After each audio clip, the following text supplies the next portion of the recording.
Meus amados irmãos, assustador. Bruxas no mundo espiritual veio à casa de Sarashiva e tenta eliminá-la. Meus amados irmãos, o mundo sobrenatural existe. Convido você a ficar no vídeo até o final.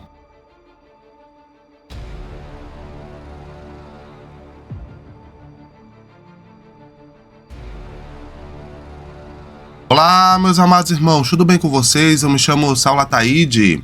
Seja bem-vindo mais uma vez ao meu canal Jesus Cristo Força Alfa. Meus amados irmãos, eu quero falar mais uma vez da Sarashiva.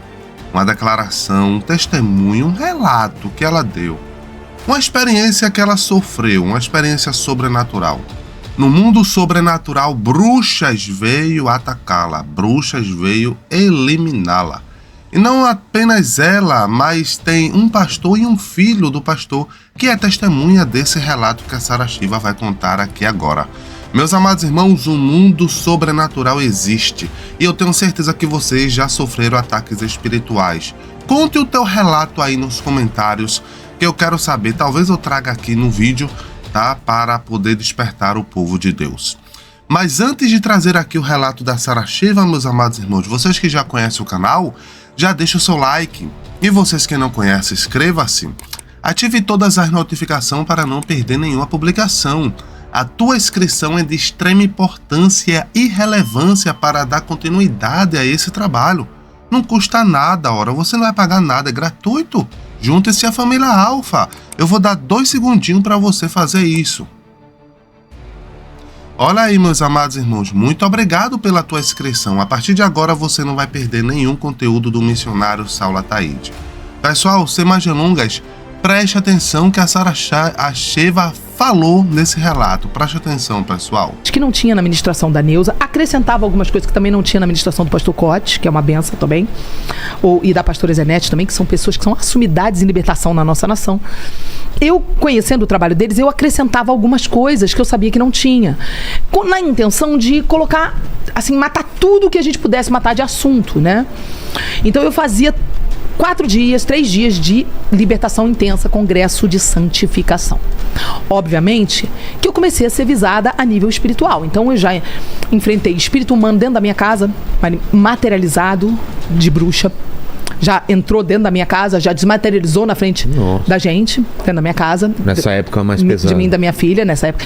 Nós já vimos coisas. Eu já fui para o hotel de ministração de igreja, que entrei no hotel, esqueci de orar o quarto. A minha cama começou a sacudir, pensei que era terremoto. Comecei a ver os vultos dentro do meu quarto, poltergeist. Não. E depois limpei o quarto inteiro, parou, acabou, orei o quarto inteiro. Eu já tinha saído do quarto. Pois é, mas tem que limpar, porque isso não era no quarto o problema. Ah, tá. Onde você iria? Era contra mim, porque eles sabiam que eu tava ali. Tá. Porque aquela igreja tinha problemas espirituais graves, tinham pessoas dentro infiltradas, nos satanistas infiltradas dentro da igreja. E tem isso? Muito satanista infiltrado na igreja? Lógico, que se a igreja fizer a diferença, já tem. Se a igreja tá fazendo a diferença, já tem. Pá, já tem. E como vocês descobrem? Como que a gente sabe? É só a igreja fazer a diferença que vai ter. Eles são organizados, o diabo avisa pra eles. Eles são territoriais, espiritualmente falando. Estou falando território espiritual, ok? Claro. Espiritual é paralelo, verdade paralela. Até e feliz, me achando maravilhosa. Mas aí faz estrago. Aí eu tava magra, eles começaram a achar que eu estava desdenhando os gordinhos. E eu sei que foi um grupo de satanistas, porque 2 semanas antes eu tinha sofrido um ataque. Aconteceu uma situação onde eu estava, a casa onde eu estava hospedada, 2 dias antes de acontecer esse ataque, eu ouvi a voz de Deus dizendo: faz uma mala, sai daí, vai pra casa de fulano, Beltrano, dorme lá e não avisa pra ninguém pra onde você vai. Saí, fui embora. O pessoal da casa que eu estava hospedada era uma família que me ama. Eu saí. Eu estava em Belo Horizonte, saí da casa e fui pra essa casa dessa família, outra família. Eles falam: pra onde você vai? Depois eu conto. Sumi. 2 dias depois, eles me ligam, o pastor e o filho, que tem visão aberta, e me contam que eles têm uma visão específica, com bruxas lançando dardos inflamados na minha janela. Os dois, o filho num lugar e o pai no outro, os dois falando no telefone, começaram a ter visão. O filho acordou com o espírito enforcando ele. Guerra espiritual de filme. Essa é a minha realidade. Eu vivo assim, isso não me assusta, isso é o normal da minha vida. Que quando eu casar, eu vou... Constantine, né? Constantine é minha realidade. A minha realidade é essa, mas o pessoal acha que isso não existe. Jura? Se eu te contar, dá pra escrever minha biografia. Resumindo, eu sei que aquilo foi porque uma das bruxas falou assim pra eles, os dois, presta atenção, o negócio é muito mais sério do que vocês imaginam. Os dois falaram o seguinte... Os dois vendo o pai e o filho na casa e o pai na casa que eu estava hospedado. O filho acorda sendo sufocado, consegue expulsar, o espírito é um espírito humano, e o filho nunca tinha lidado com o espírito humano, liga pro pai e fala, corre, vai pra fora.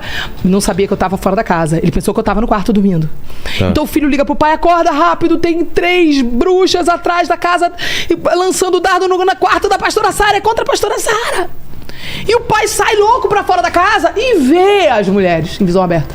E o filho na casa dele vendo e o pai vendo. E o pai fala, o que você tá vendo? E o filho vê a mesma coisa que o pai vê pelo telefone. Não tem como mentir isso. Entendeu? O nível de loucura, o nível de Constantine é esse. E o pai começa a falar, e os dois, e eles começam a ouvir e ver a mesma coisa. E aí ela fala, o que tá com vocês é muito forte, mas eu vou buscar reforços. Exatamente, 2 semanas depois vem essa fake news. Porque o vídeo tinha 4 anos que estava postado no meu Instagram, no meu YouTube. 4 anos, eles foram cavar coisa. Aí... Oiê, a paz a todos, prazer, meu nome é Natália Torres. E eu sou o Tom Dimas Torres, eu acredito que a gente já se conhece, não? Estamos vindo aqui no canal do nosso irmão Saulo Ataíde para falar com você que precisa e tem interesse em fazer uma renda extra. Pois é, você que acompanha o canal do meu irmão Saulo Ataíde, você sabia que hoje você pode trabalhar da sua casa utilizando o seu celular conectado com a internet e tirar uma renda extra aí de R$500, R$700, até muito mais que R$1.000 nas suas horas livres? Olha só a quantidade de pessoas que nos chamaram e a gente conseguiu ajudar e elas já estão fazendo uma renda extra trabalhando aí em casa. E se hoje você tem interesse nessa oportunidade de trabalho, o que tem que fazer, Anjo? Tem que clicar no primeiro link que está fixado aqui nos comentários e chamar nós lá no WhatsApp. Quando você chamar a gente no WhatsApp, a gente vai abençoar a sua vida com um mini curso gratuito de 4 aulas. Nessas 4 aulas você vai entender tudo o que você precisa fazer para você começar essa semana nessa oportunidade de trabalho e fazer um dinheirinho. Levando em consideração que o Natal está chegando e a melhor coisa que tem é você chegar no Natal com um dinheirinho a mais no bolso. É ou não é verdade? Então clica no primeiro link do comentário fixado e chama a gente no WhatsApp que a gente vai ajudar você também, beleza? Tamo junto! Bem, meus amados irmãos, veja o relato da Sara Sheva. O mundo espiritual existe. Várias bruxas foram eliminá-la no mundo espiritual. E o pastor e o filho dele é testemunha disso. Eles viram também esses seres sobrenaturais. Então veja que o mundo sobrenatural existe tanto anjos como demônios, quanto Deus, quanto o diabo. Então, meus amados irmãos, que mundo espiritual você está vivendo? Que mundo sobrenatural você está vivendo? Quem são as tuas influências? Quem são as tuas influências? Olha, preste atenção. O diabo não veio a não ser para matar, roubar e destruir, certo? Ele é a influência das drogas, ele é a influência do homem com homem, mulher com mulher, ele é a influência dos vícios. Se você é viciado em alguma coisa, você está sendo influenciado por Satanás. Se você é homem com homem, mulher com mulher, você está sendo influenciado por Satanás. Se você é viciado em qualquer coisa, você está sendo influenciado por Satanás. Como é que você está dizendo que vai para o céu? Se você quer ir para o céu, você deve viver como cidadão do céu. E não como cidadão do inferno, tá? A árvore é conhecida pelos seus frutos. Agora preste atenção nesse testemunho. Eu convido a vocês a assistir esse testemunho todinho. Fique até o final e veja que o mundo sobrenatural de fato existe. Preste atenção nesse testemunho, pessoal. Eu quero fazer um compromisso com a entidade mais poderosa que tem aqui. Eu digo, é isso que o povo diz de vender a alma? Ela disse, é isso mesmo. Eu digo, tá fechado. Agora eu quero saber o que é que vem de lá para cá. Porque negócio é mão e contramão. Tem que ser bom para mim, tem que ser bom para ele. Ele quer ficar com minha alma, fica. Agora o que é que vai vir de lá para cá? O que é que o senhor quer? Eu digo, poder, glória e grana. Tá fechado? Tá fechado. Se você deixar qualquer uma das minhas obras que eu mandei você fazer, eu vou te matar. Vou destruir sua mulher e vou matar sua filha. Eu só tinha uma filha. Boa noite, senhores. Boa noite, senhoras. Boa noite, juventude. É muito bom estar aqui com vocês. Eu quero deixar para vocês 2 pequenos textos da Constituição do Governo de Deus, a lei maior da República Celeste, que é a Bíblia, e que se encontra no livro de Deuteronômio, no capítulo de número 6, nos versos 21 e 22. E também depois em Colossenses capítulo 1, 14. Diz assim: eu era escravo de Faraó no Egito, porém o Senhor com mão forte me tirou de lá e me transportou para o reino do Filho do seu amor, aonde recebi a remissão da minha vida pelo seu sangue. Eu era escravo do diabo. Eu nasci numa família, num lar muito tradicional, na Bahia. Meu avô era muito rico e a família, uma família de nomeada. E desde a minha meninice, eu deparei-me no chalé onde nós morávamos com uma sala muito grande, decorada com armários de jacarandá da Bahia, com portais de cristais da Boêmia, e ali dentro existiam muitos livros que meu avô havia trazido da Europa quando emigrou para o Brasil. E aquilo causou um impacto muito grande na minha vida desde a minha meninice. E eu gostava de sempre adentrar aquela sala. Ainda não sabia ler corretamente, mas gostava de compulsar aquelas obras. E fui criando no mais recôndito do meu ser o desejo de estudar, o desejo de conhecer, o desejo de me tornar um sábio. E de crescer, e de aparecer, não pela riqueza da família, não pelo nome, pela tradição da família, mas pelo conhecimento, pela sabedoria. E na minha meninice, não tem muito tempo assim, eu fui para o colégio militar, e dali do colégio militar, depois eu fui para a academia militar, e nos idos de 1967, fui declarado aspirante oficial, e como aspirante eu fiz vestibular para Direito na Universidade Federal da Bahia. Fui aprovado e comecei estudando Direito e trabalhando como soldado, onde cheguei até o posto de capitão.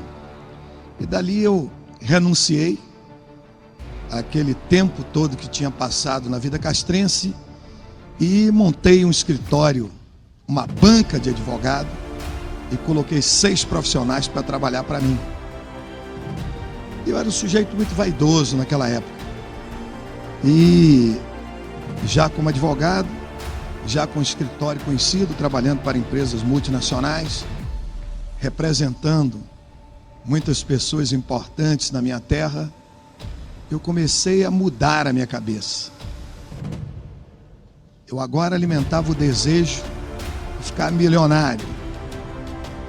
E eu não tinha respeito pelas pessoas. Eu não considerava as pessoas como gente, mas considerava as pessoas como meros volumes.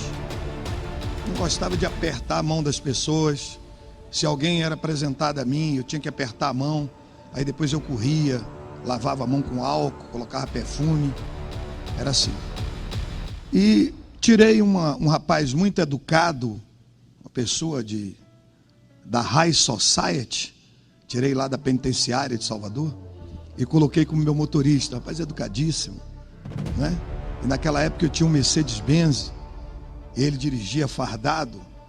Quando nós chegávamos no Fórum Rui Barbosa, fora da nossa terra, que eu, alto e bom som, sempre dizia, ali está o maior magazine do norte e nordeste do Brasil, onde se compra e se vende tudo. Era o meu conceito do Fórum. Ali eu entrava e costumava fazer grandes negociados. E uma certa vez, eu vinha saindo ali do fórum da minha cidade, tinha um lugar na frente do fórum que não podia parar automóvel, né? Era proibido, e eu sempre dizia a esse moço que trabalhava comigo, eu dizia, você só para aqui, bem na saída. E aí eu que gostava de me vestir naquele tempo com ternos ingleses e ternos italianos, né? Calçava meia dorê, né? Vestia aqueles sapatos né? Calçava aqueles sapatos importados, de couro de bezerro nonato alemão, né?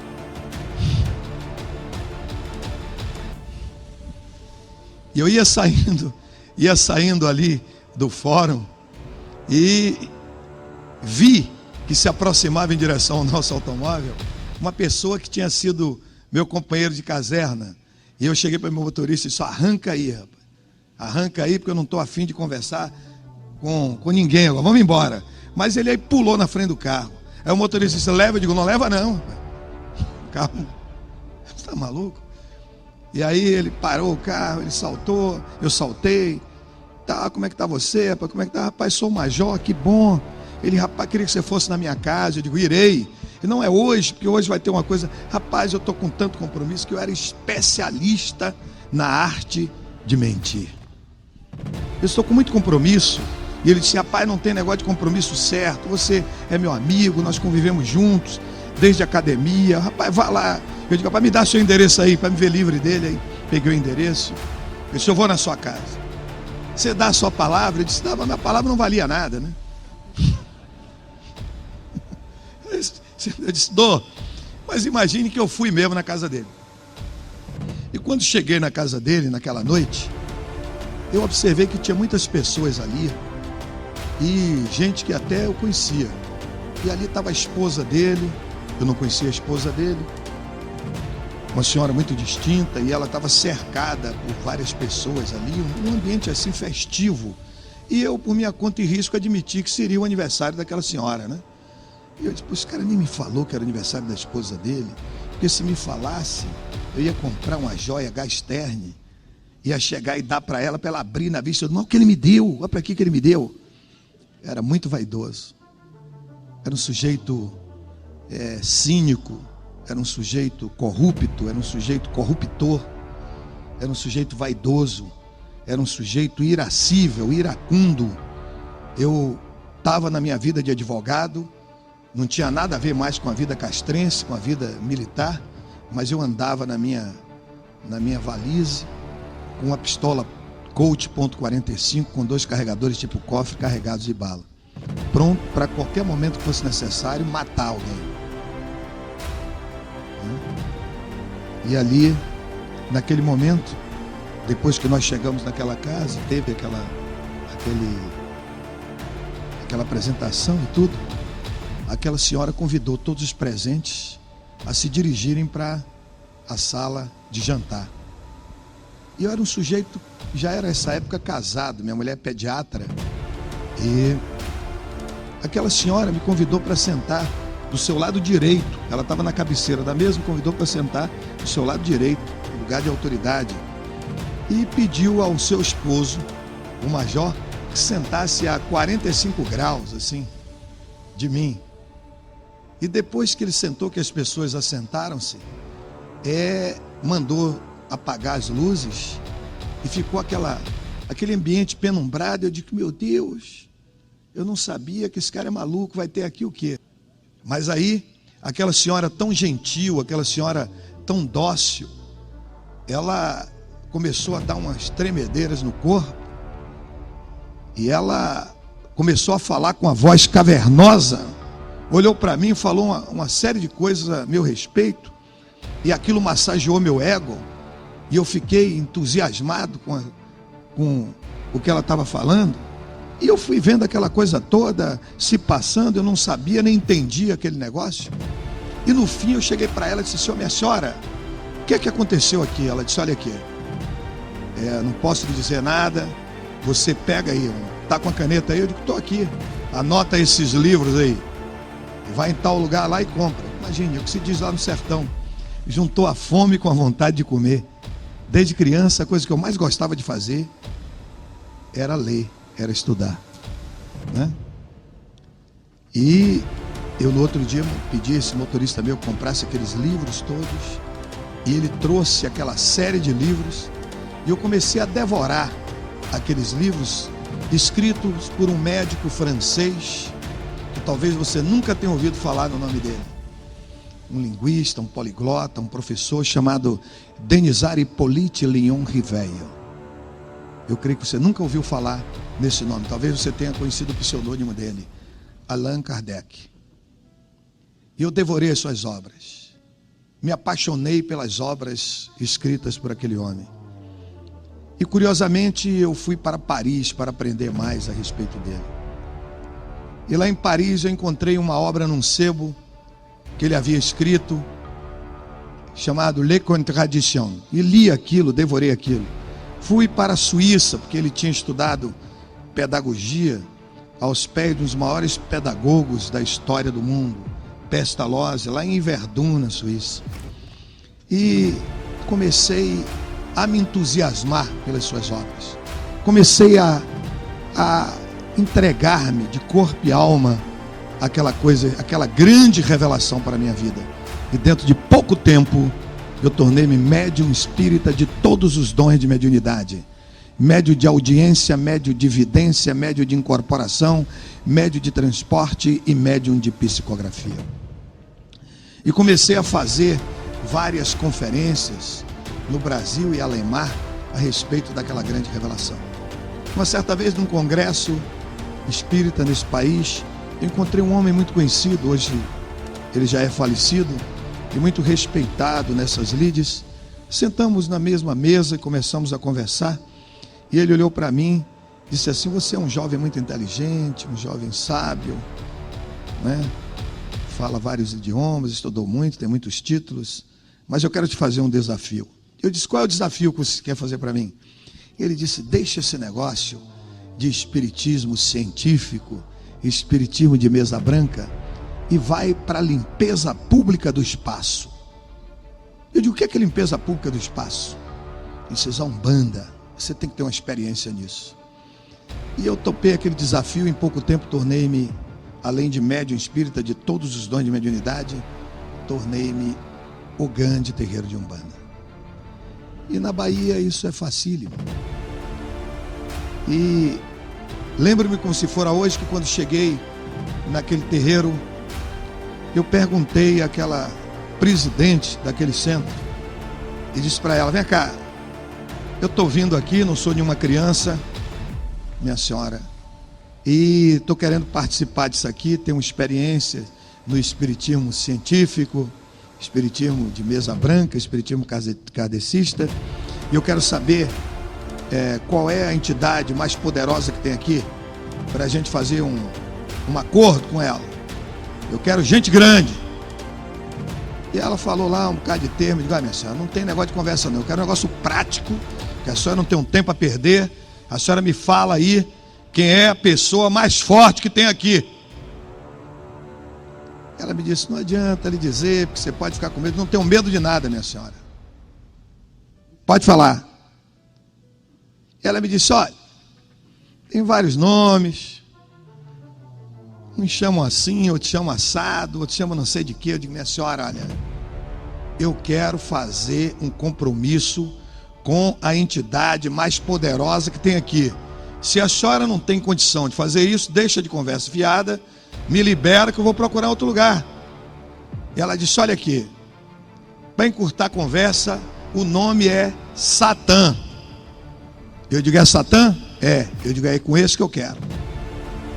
Então eu quero saber da senhora o que é que esse Satã exige de mim, para a gente fazer um negócio, e negócio grande. Ela disse: olha aqui, você vai ter que, no dia 1º de maio, meia-noite, ir embaixo de um pé de gameleira branca e dar seu sangue para ele e fazer um pacto com ele. Eu digo: é isso que o povo diz de vender a alma? Ela disse: é isso mesmo. Eu digo: tá fechado.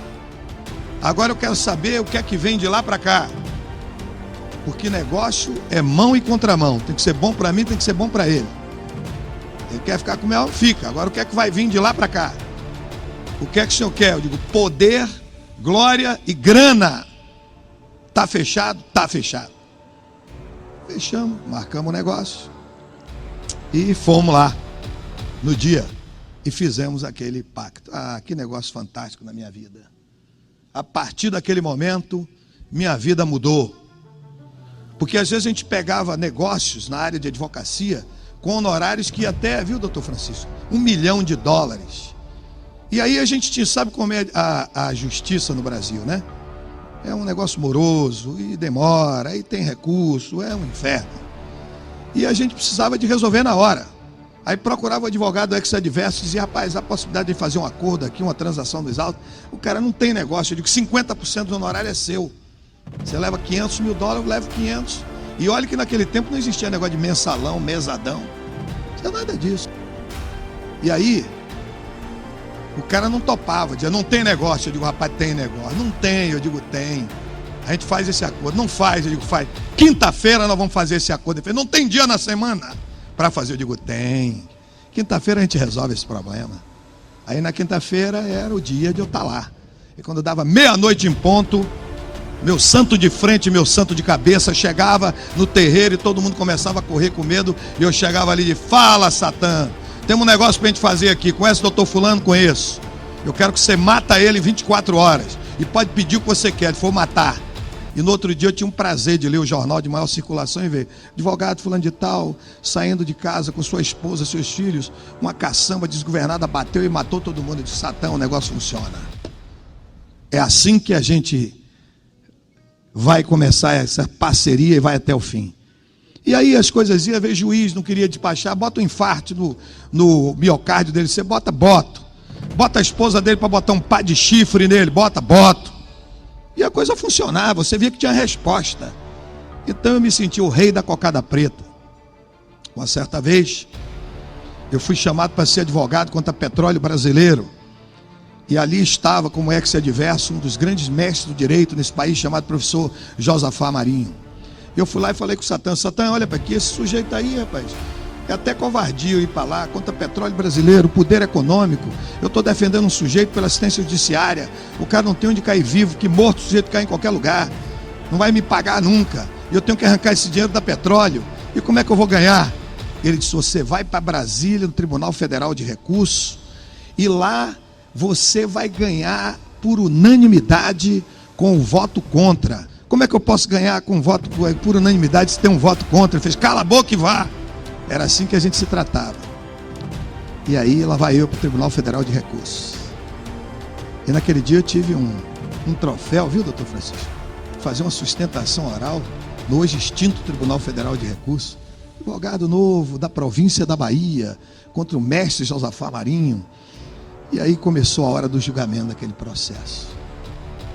E o relator expôs lá o seu voto. E saiu todo mundo votando com o relator a meu favor. Eu disse, poxa. Quando chegou no último, entendendo? Tinha um detalhe que o meu santo de cabeça, meu santo de frente, na época, tinha me dito. Para você saber que eu estou nesse negócio, o ministro que vai votar contra vai estar de terno branco. Peraí, no Tribunal Superior, o sujeito de terno branco? Eu disse, Satã, você está variado. Rapaz, vá. Quando eu cheguei lá, ele estava realmente vestido de terno branco com a toga por cima, né?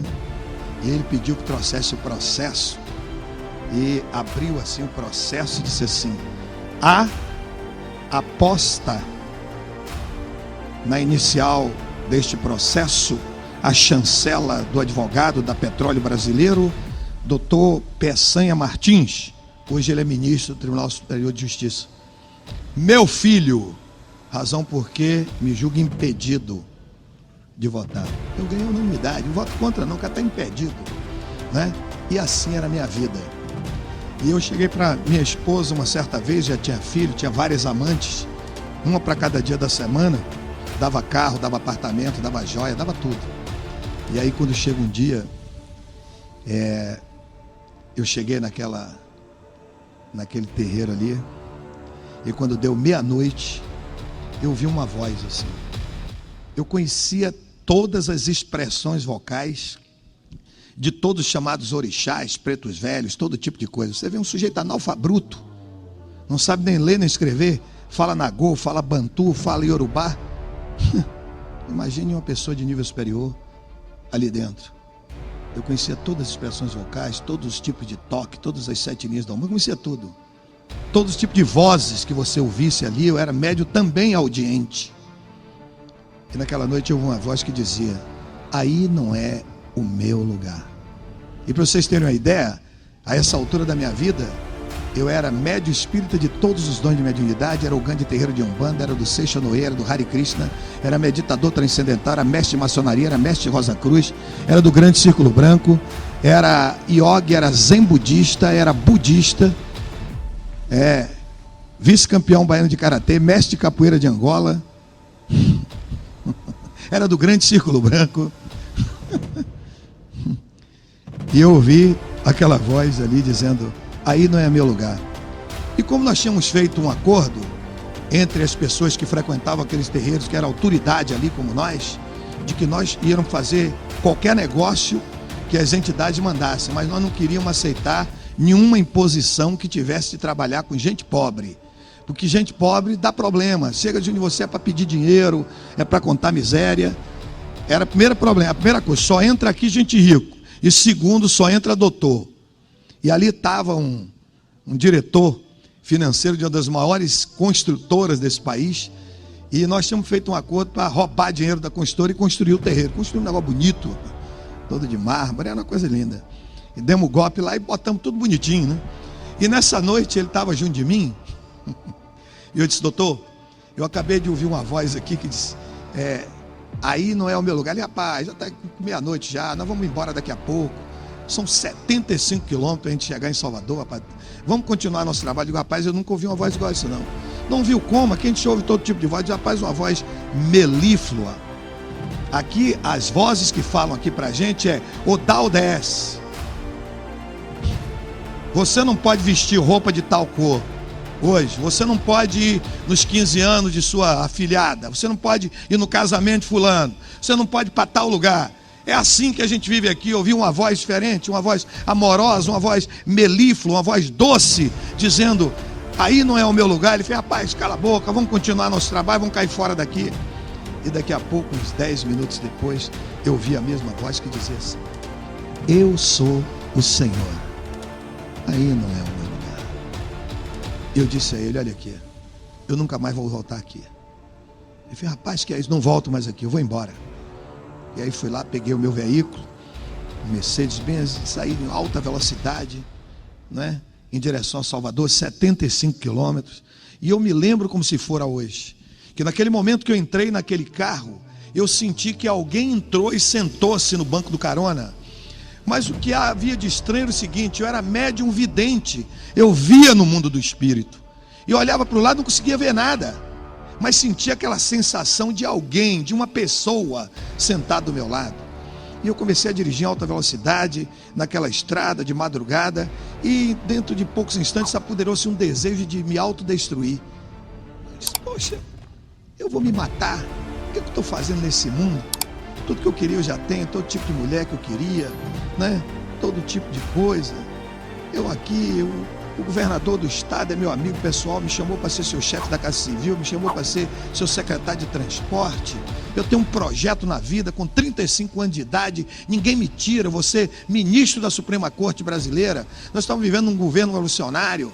Eu trabalhava com o homem mais poderoso do Norte e Nordeste do Brasil, o grande Toninho Malvadeza, hoje Toninho Ternura, que é senador da República, e é presidente da CCJ, Comissão de Constituição e Justiça. Fui seu deputado nos idos de 86. Então, naquele momento ali, né, não sei, de uma hora para outra, aquele desejo de me autodestruir. Então eu disse: por que eu vou fazer nessa estrada de madrugada? Vou acelerar o carro e quando chegar na curva eu entro. E aí vem uma carreta, um ônibus de lá, uma estrada interestadual, eu vou me esbagaçar, não vou sentir nada. E aí eu entrava na curva em alta velocidade, não via ninguém. Aí eu voltava, daqui a pouco eu vou jogar nesse espinhadeiro que vai chegar aí próximo. E aí ia para cima do espinhadeiro, algo me tirava, mas aquela sensação ruim, de angústia, de abatimento, de estresse, né? De tristeza, de melancolia, de circunspecção, de perplexidade. E lá vai eu. E de repente eu cheguei lá na nossa casa. Eu morava na Barra, que era um bairro nobre naquela época, lá na Bahia.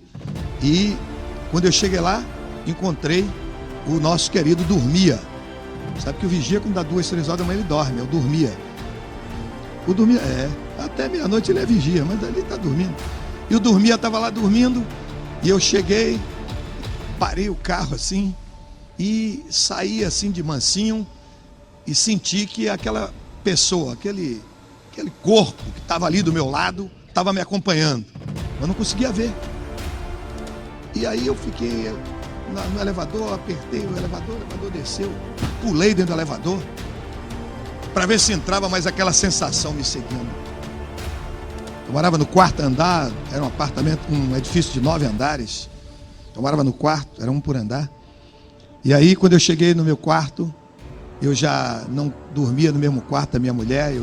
Várias vezes eu disse para ela, na hora que nós passarmos pelo corredor do prédio, você não toque em mim, eu tenho nojo de você, tenho asco de você, estou com você, porque eu sendo casado, as pessoas vão confiar em mim e eu vou poder ir para a cama com a mulher dos outros. Por isso que eu quero você, não quero mais saber de você. Se quiser ir embora, vai embora.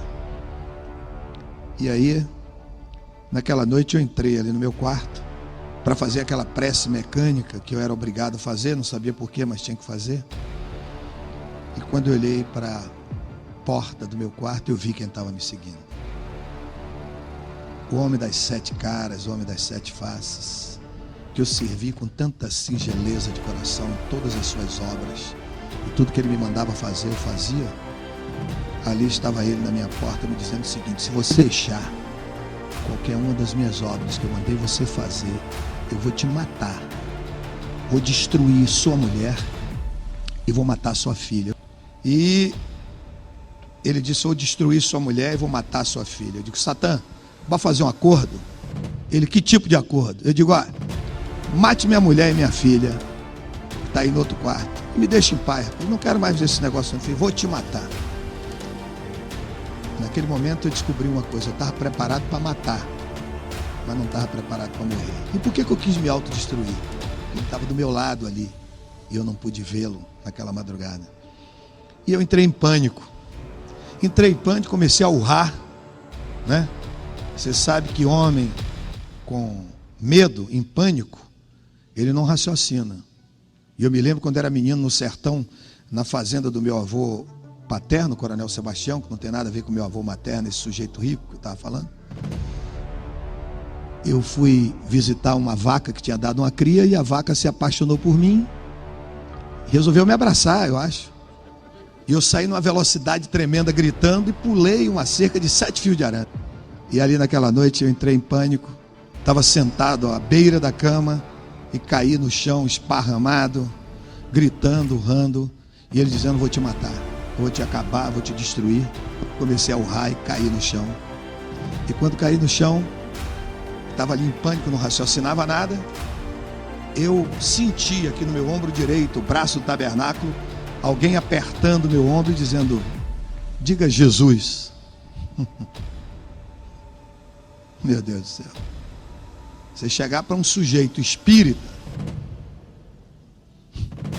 não é espírita da ralé que está iniciando o espiritismo, não. Espírito de alto espiritismo. Dizer, diga Jesus.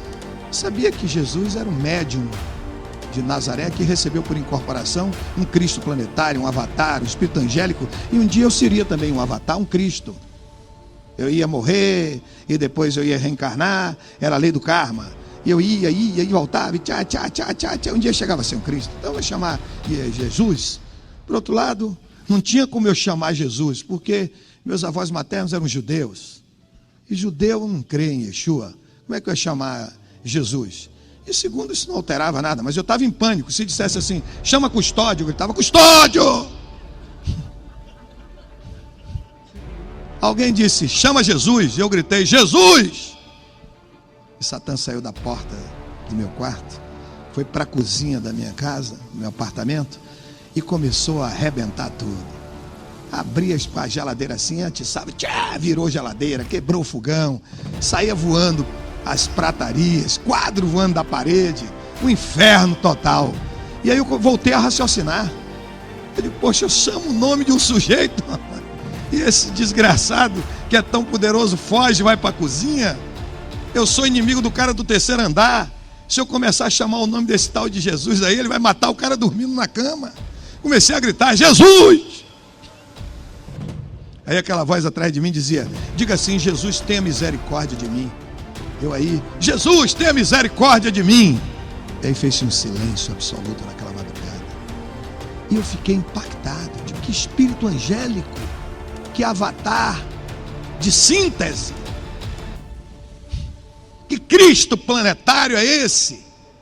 Espírito de luz que veio em meu socorro no momento de tanta angústia, de tanto abatimento, de tanta perplexidade, de tanto medo no confronto com a morte iminente.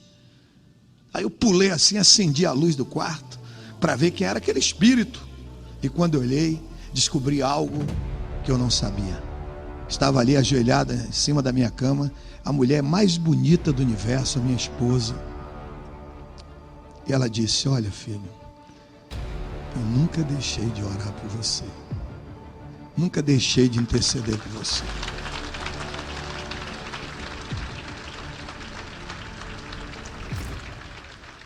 Eu te amo. E naquela noite ela me falou, não da história de Jesus, mas me falou do Jesus da história. Ela não me falou na palavra de Deus, mas ela me falou no Deus da palavra. Ela não me falou dos milagres do Senhor, mas me falou no Senhor do milagre. Ela não pediu para que eu usasse um crucifixo no peito, mas que eu tivesse Cristo fixo no meu peito. Começou a me falar. E eu que já tinha passado por tudo quanto é religião, naquela madrugada eu descobri algo que é uma verdade axiomática. Se você tem religião, tenha certeza absoluta que você já tem nas suas mãos uma passagem de primeira classe, de ida sem volta para as quintas das profundas dos infernos. Porque religião é canoa furada, você entra, ela afunda. Mas se você tem Jesus, você tem a garantia de um dia, quando você partir dessa vida, adentrar Jerusalém Celeste pelos portais de pérola. Porque só Ele...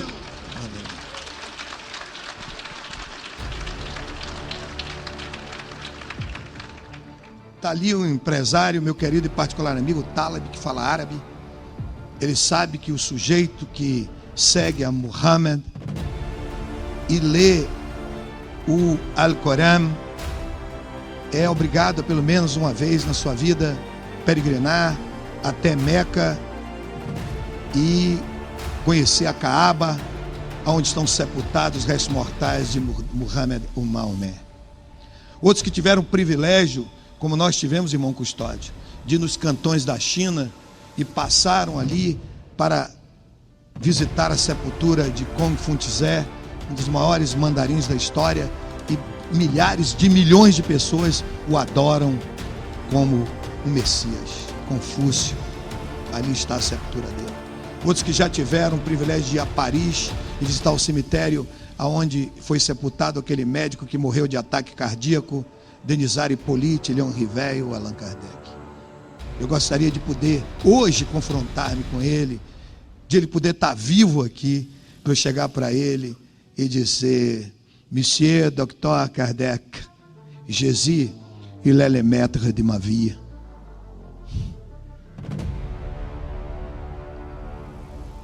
Outros que seguem por aí, tantos outros gurus e tantos outros mestres. Quem sabe você segue Siddhartha Gautama Sakyamundi, o Buda iluminado, o príncipe indiano, que no momento antes da sua morte, ele chamou o seu melhor discípulo e disse: tudo é vão, eu procurei, mas não encontrei a verdade. Quando eu morrer, eu quero que você me queime e jogue minhas cinzas no rio sagrado. E Yeshua, de que eu estou falando a vocês, Jesus, se você tiver o privilégio, que eu e outros já tivemos, de ir a Jerusalém, visitar o túmulo do jardim, você vai descobrir que o túmulo está vazio. E há mais provas que Jesus ressuscitou dentre os mortos do que Cabral descobriu o Brasil. Nenhum desses mestres que a humanidade segue freneticamente conseguiram dividir a história da humanidade em duas eras, antes e depois de Cristo. E não venha para cá me dizer que você tem Cristo. Eu não quero saber disso. Eu quero saber nessa noite se Cristo tem você. Jesus Cristo é uma pessoa educada. E pessoas educadas não costumam entrar na vida dos outros sem serem convidadas. Por isso, no livro de Apocalipse, capítulo 3, verso 20, ele diz: eis que estou à porta do seu coração e bato. Se você abrir o seu coração, me convidar, eu entrarei, cearei com você e você comigo. Se você nunca abriu a sua boca e nunca convidou, ele nunca entrou. E não pense que porque seu pai é filho de Deus, você é neto de Deus. Deus não tem neto. A salvação é pessoal. E muitas vezes o que afasta você do filho do carpinteiro é o que estava afastando o ministro do Sanedrim, a Suprema Corte de Israel, que foi de madrugada ter com Jesus, porque tinha vergonha de ser visto falando com ele. E o que é importante naquele encontro é que Jesus chegou para Nicodemos e disse: Nicodemos, eu estou cansado. Eu levei a vida toda como homem, tudo igual a você, exceção feita no pecado, trabalhando, e hoje o dia todo trabalhando, mas eu tenho todo o tempo do mundo para você. Senta aí, fala comigo. Nós não servimos a um Deus que você carrega nos ombros, nem um Deus que você carrega nas costas, em cima de um andor de coisas que o valha. Nós servimos a um Deus vivo, que carrega sem ser carregado, que conduz sem ser conduzido, que leva sem ser levado, que tem ouvido que ouve, que tem boca que fala, que tem olhos que veem, tem mãos que abraçam você, tem pés que se movimentam. É o Deus vivo de Israel, o único Deus verdadeiramente existente. É Jeová, que em hebraico significa o autoexistente, que se revela aquele que faz as coisas acontecerem, o Deus que vivifica os mortos e chama a existir coisas que nunca existiram, e nos seus nomes compostos ele é Jeová Shalom, o Senhor que é a nossa paz. Jeová Tisvaot, o Senhor dos exércitos. Jeová Roferá, o Senhor que te cura, te sara, te sana. Jeová Irê, o Senhor da prosperidade e da provisão. Jeová Tzidkenu, o Senhor que é a nossa justiça. Jeová Mikdaskin, o Senhor que se revela. Jeová Shammah, o Senhor que está presente, está mais perto de nós do que o ar que nós respiramos. Ele é Ela, a forma singular de Deus Criador. Ela Shaddai, o Deus Todo-Poderoso. E Shaddai em hebraico significa uma abreviatura de uma frase linda, Shomer Dalet Israel, que é o Deus que guarda as portas de Israel. E a palavra Shaddai em hebraico vem de Shad, que é seio. Significa o Deus que te amamenta, te alimenta, te sustenta e te sustenta nos seus próprios seios. E como ele é varão, não tem peito para te amamentar, significa que assim como ele mesmo diz na sua palavra que prevalece, assim como a mãe que amamenta o seu filho, abandona o filho a que amamenta, todavia eu nunca te deixarei e jamais te abandonarei, diz o Senhor dos exércitos, Jeová Tisvaot. E ele diz: deleita-te também no Senhor, tome leite, mame no Senhor, e ele satisfará o que deseja o seu coração.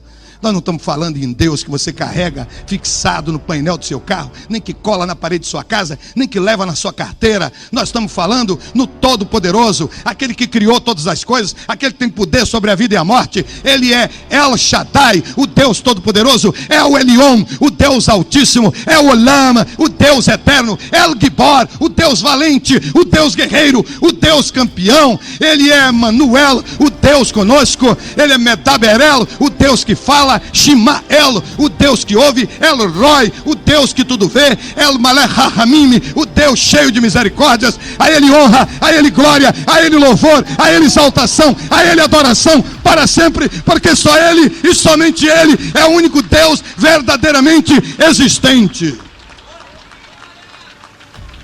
O Deus que me trouxe da minha terra hoje para estar aqui nessa noite com você e estar voltando amanhã para cuidar da minha vida, é um Deus que é completa, plena, total e cabalmente apaixonado por você.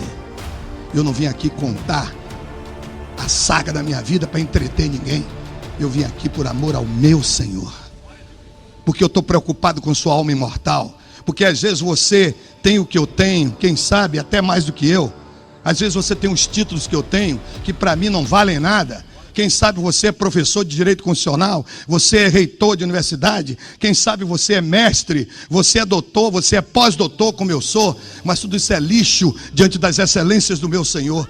E o que é importante é que eu estou aqui nesta noite para dizer a você que você Muitas vezes pode estar cheio de anel e cheio de título, mas você tem um buraco dentro de você, um vazio que você procura encher com a bebida, procura encher com a cocaína, procura encher com a prostituição, com o sexo ilícito, porque não pode preencher, porque o buraco, o vazio que está dentro de você é do tamanho de Jesus. E a pessoa que não tem Jesus é alguém cheio de vazio. É como um bêbado montado a cavalo. Pende para um lado, para outro, para frente, para trás. Não tem norte, não tem direção, não tem segurança, não tem estabilidade, não tem nada. Você pode ser muito culto e muito sábio, mas você não sabe da onde veio, o que está fazendo aqui e para onde vai. E se você fechar os olhos nesta madrugada, você vai para onde? Está pensando que vai morrer e depois vai reencarnar? E vai morrer e vai reencarnar? A palavra que prevalece em Jó, capítulo 7, verso 9 e 10, diz assim: como a nuvem se desfaz e passa, aqueles que já morreram nunca mais tornarão a nascer. E se existe nessa noite, memorável e inesquecível, alguma pessoa que deseje preencher o seu vazio, que deseje um confronto com o Senhor da história, Jesus de Nazaré, Yeshua HaMashiach Menat Zeret, eu quero que você saiba que quando Jesus se confronta, cruza com a morte vira vida. Quando ele cruza com a fome, ela vira saciedade. Quando ele cruza com a doença, ela vira saúde. Quando ele cruza com a derrota, ela vira vitória. Quem sabe você é uma pessoa depressiva, porque o diabo está dizendo a você que você é um derrotado, você é um empresário falido, seu negócio não dá certo, você é um azarão, você não vai para lugar nenhum, você não tem sorte. Quem sabe estão dizendo a você que você tem que tomar banho de sal grosso. Quem sabe estão dizendo a você que você tem que tomar banho de cortiça, porque você está muito pesado, para você ficar leve. Eu quero que você saiba que o diabo é um mentiroso, é um pai da mentira, é um desgraçado, é um chifrudo, é um derrotado e é um travesti. A Bíblia diz que ele se traveste em anjo de luz. E eu quero que vocês saibam uma coisa mais importante: quando ele disser que você é um derrotado, ele está mentindo. Porque... Bem, pessoal, olha que testemunho tremendo. Deixa a tua opinião nos comentários, tá? O mundo sobrenatural existe. Bem, meus amados irmãos, esse foi o vídeo de hoje. Se você gostou do vídeo, dê o like. Inscreva-se no canal, ative todas as notificações para não perder nenhuma publicação. Eu vou lá. Fiquem com Deus.